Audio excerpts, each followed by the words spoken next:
छोट मोर गाँ एक कहानी। मो छोट गाँटी ओडिशार एक शांत सुंदर एवं प्रकृतिर कोले थिबा अंचल अटे। गाँर नाम तळपत। एठी लोके सरल आतिथ्यशील एवं दयालु।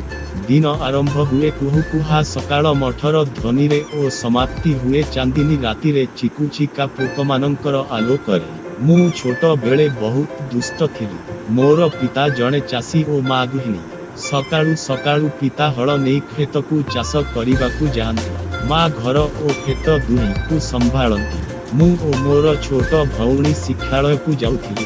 गाँर पाखरे एक छोट स्कूल थिला जेउठी बढ़िया शिक्षक माने आमको दया एवं श्रृंखलार सहित पढ़ाउथिले। प्रति सकाळे आमे सबुठारु प्रथमे गोशाला को जाई गाई बाछुरींक पाई घास नेउथिलु। तापरे स्कूल को जाउथिलु। स्कूल शेष हेला परे आम मजा आरंभ हेउथिला। खोला खेतरे खेलिबा, गछ चढ़िबा, नदी को जाई गाधेइबा ए सबु हेउथिला। शीतलपतिर रूप।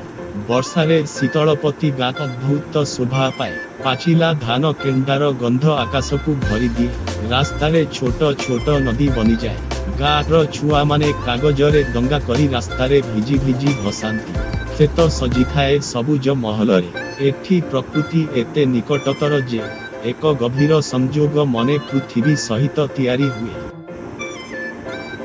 गाँर पाला उत्सव। शीतलपतिर सबुठारु मजादार अंश हेउछि एठिकार पाला उत्सव। दशहरारे समस्ते मिसी रातिरे जगंती ओ जागंती। गाँर गोसेईंक ठाकुर घर आगरे पाला हुए। बुढ़ा माने पुराण कथा कहती। छुआ माने नृत्य और गीतरे लीन हुअंती। मु मध्य एही उत्सवरे गीत गाइथिली। छोट मोर गाँटी छोट मोर सपन। सेठी मु हसीथिली। सेठी मो जीवन रथ चलीथिला। जीवनर शिक्षा। शीतलपति मोते शिखाइछि सहयोग कण। गाँर लोक माने दुख सुखरे सहयोग देबे। केही रोगरे पड़िले समस्ते मिसी सेठी सेवा करंती।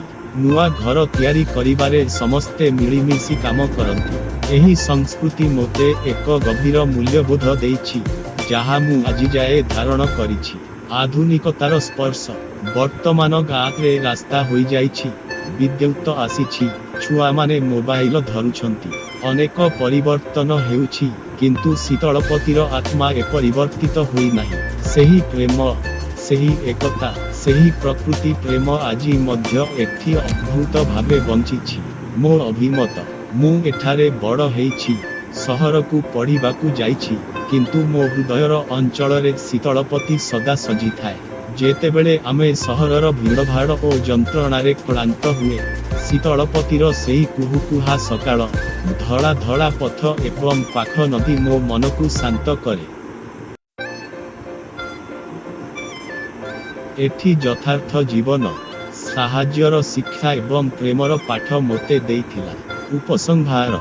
छोट हेले मध्य मोर गाँ मो पाई एक विश्वर आलोक। एठीर संपत्ति एठीर निर्मलता और प्रकृतिर समृद्धि सबुठु मूल्यवान धन। मु सदा कहिबी छोट मोर गाँ किंतु बड़ मोर स्नेह ममता और गौरव। ए कहानीटी आपण मानंकु केमिति लागिला कमेंट माध्यमरे जणांतु। ओ चैनल को सब्सक्राइब और शेयर करि दियंतु। धन्यवाद।